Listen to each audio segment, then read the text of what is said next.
Big Jook was Yo Gotti's older brother, just got killed after leaving a funeral. Imagine burying your brother and knowing the man responsible will never walk free again. Brother of rapper Yo Gotti. Now, we were at that scene earlier tonight.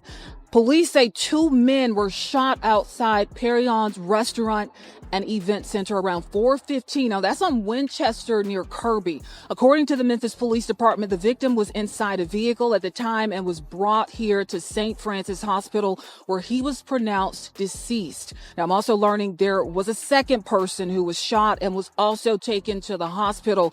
It has not been confirmed who the second person is, but we do know it is a man, and he was airlifted to Regional 1 in critical condition. Now, the Memphis Police Department spoke with us today in a press conference. Let's listen.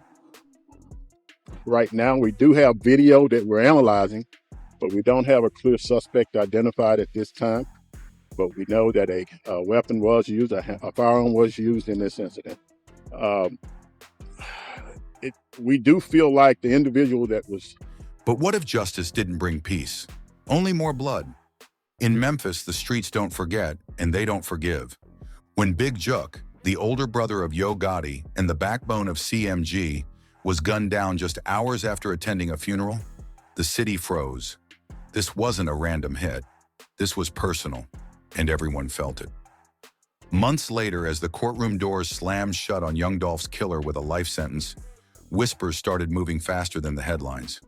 People said Yo Gotti finally came face-to-face with the man tied to his brother's death. Others claim this was the end of a war that had been quietly raging for over a decade, between music, money, pride, and street code.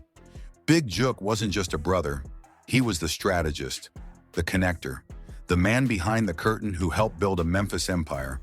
And when he died, it cracked open a story the industry had been avoiding for years. This isn't just about a verdict. It's about revenge, silence, and the dangerous line between hip-hop business and street justice. And once you hear what really led to this moment, you'll understand why Memphis may never be the same again. To understand how this all spiraled into death sentences, unsolved murders, and whispers of revenge, you have to understand Memphis. This is a city where music and the streets are never far apart, where success can lift you out or paint a target on your back. And at the center of this story were 2 brothers who built something powerful, but dangerous. Anthony Big Jook Mims wasn't the famous one. That spotlight belonged to his younger brother, Mario Yo Gotti Mims. But inside Memphis, everyone knew the truth. Big Jook was the engine.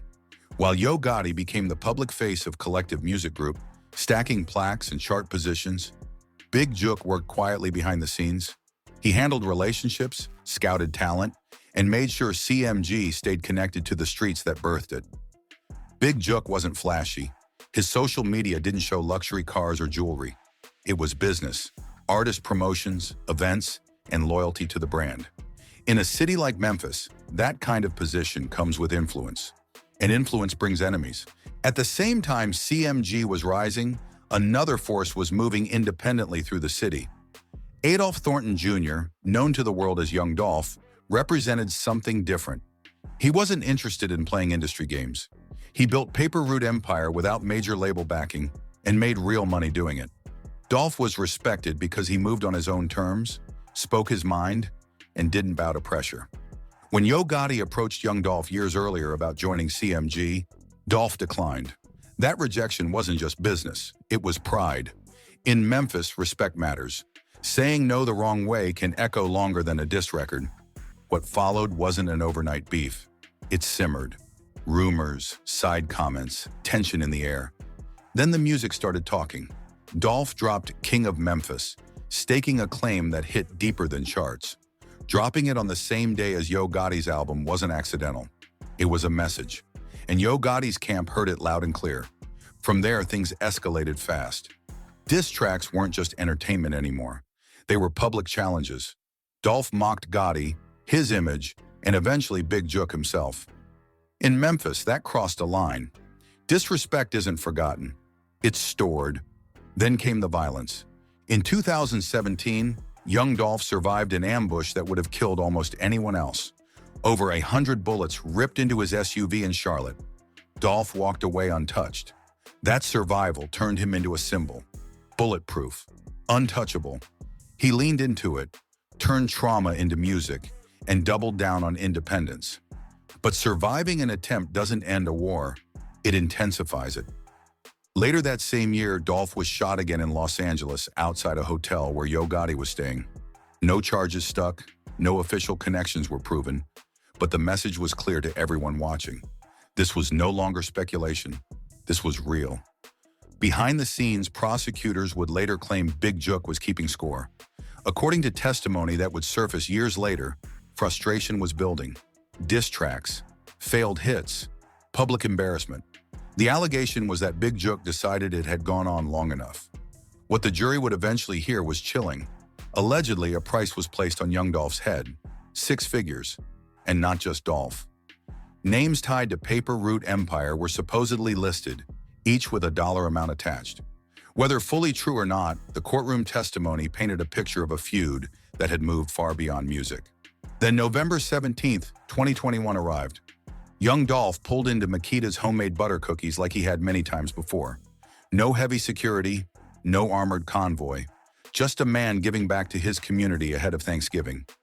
Minutes later, 2 gunmen stepped out of a stolen vehicle and opened fire through the storefront window. Dolph was hit repeatedly and pronounced dead at the scene. Memphis froze. This wasn't a late-night club shooting or a back alley hit. This was daylight execution. Cameras caught it. The entire city felt it.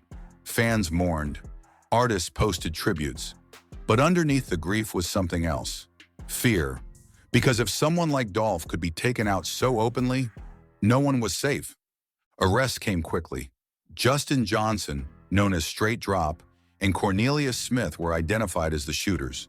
Hernandez Govan was charged as the organizer. But the biggest question remained unanswered. Who paid for it? That question hung over the city for years.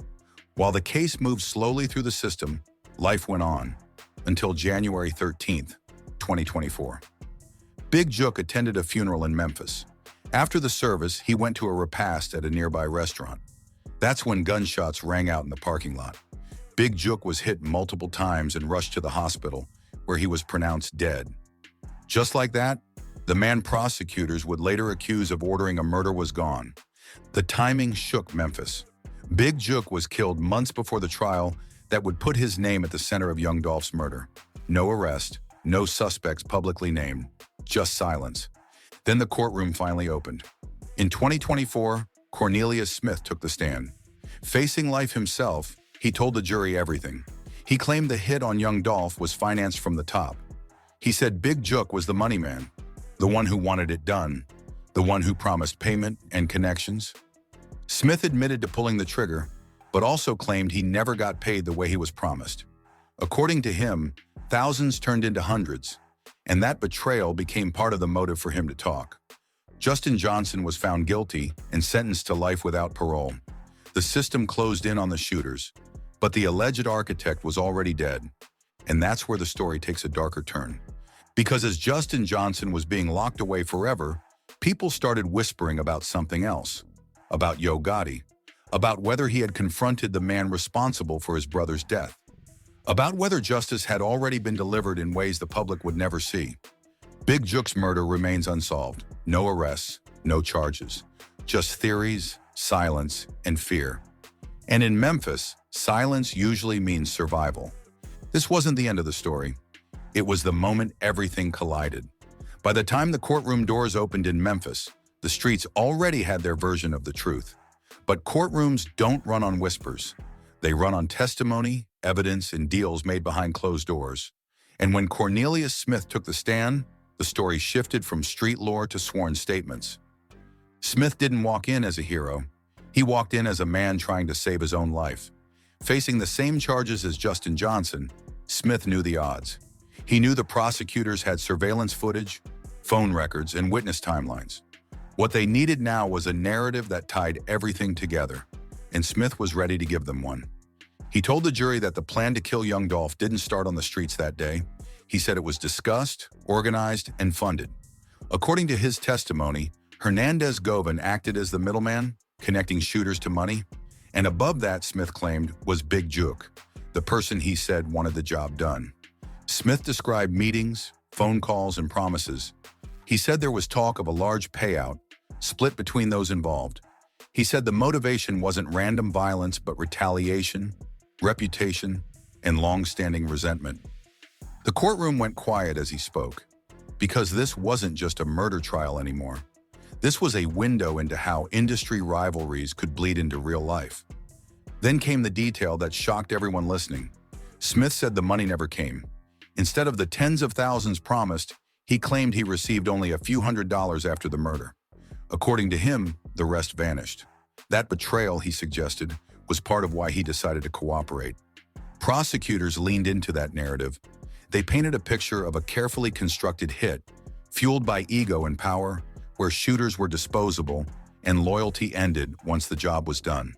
They argued this wasn't impulsive violence, it was deliberate. The defense fought back hard. Justin Johnson's attorney attacked Smith's credibility, reminding the jury that Smith admitted to killing a man and now wanted mercy. They argued he was saying whatever prosecutors wanted to hear, that his story changed, that there was no direct proof linking Big Jook or CMG leadership to a payment. And legally that mattered, because Big Jook wasn't there to defend himself. He couldn't be cross-examined. He couldn't deny anything. His name hung in the courtroom without a voice attached to it. Still, the jury convicted Justin Johnson, life without parole. One chapter closed, but outside the courthouse, the conversation was just beginning. Because people weren't only asking who killed young Dolph anymore, they were asking what happened after, and more specifically, what happened after Big Jook was killed. Big Jook's murder didn't feel random to the city. The timing was impossible to ignore. He was killed months before the trial, where his name would be publicly tied to one of the most high-profile murders in hip-hop history. And the way it happened, broad daylight after a funeral with a clean getaway, felt calculated. Memphis has seen violence before, but this felt like a message. Rumors spread fast. Some said it was retaliation, others said it was preventative. Some believed it was unrelated entirely. But no matter which theory people leaned toward, one thing was clear. Big Jook's death changed everything. Then came the silence from Gotti. No interviews, no statements addressing the courtroom allegations. No public demands for justice regarding his brother's murder beyond the initial mourning. To some, that silence looked strategic. To others, it looked suspicious. And to those who understood the streets, it looked like survival. Legal experts weighed in publicly.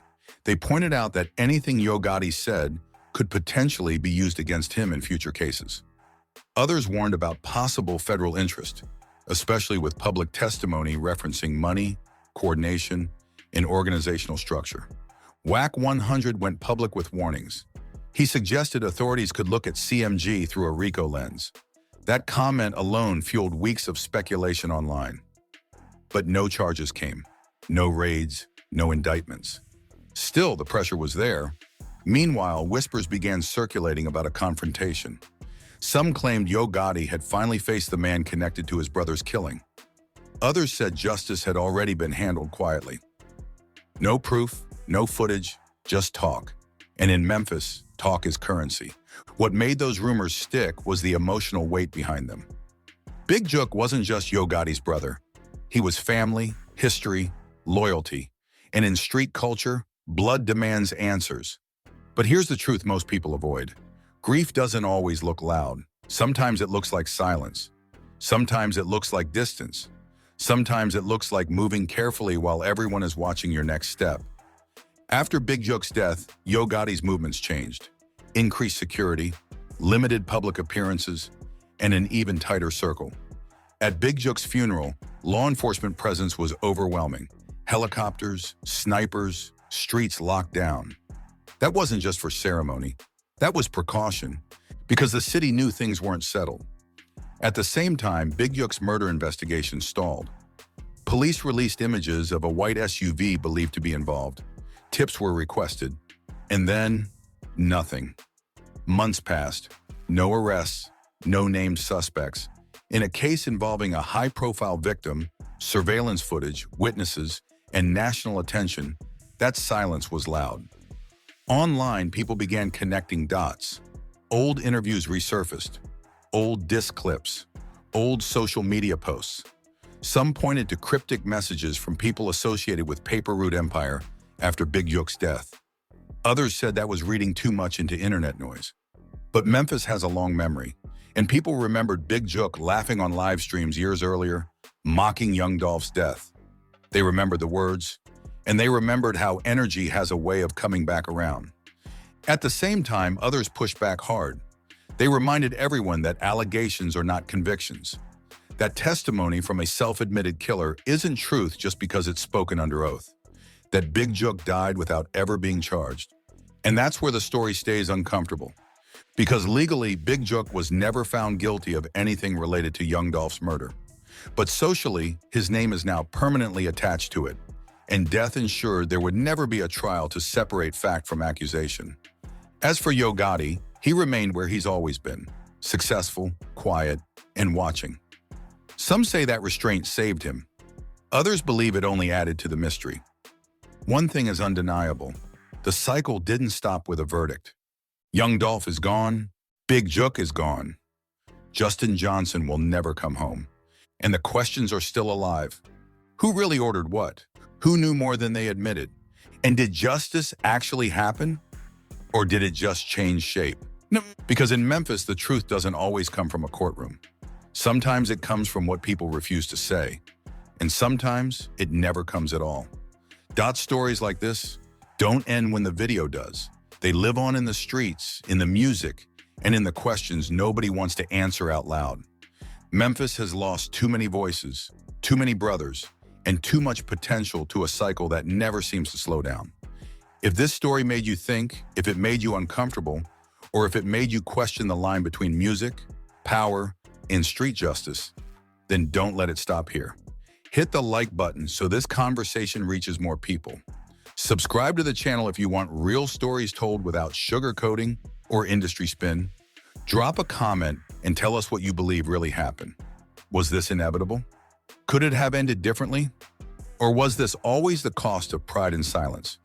And if you want more deep dives like this, stories that go beyond headlines and into the reality behind the fame, tap one of the videos on your screen right now. Every click keeps these conversations alive. Because as long as people keep pretending this is just entertainment, the cycle will continue. Stay safe, stay aware, and we'll see you in the next update.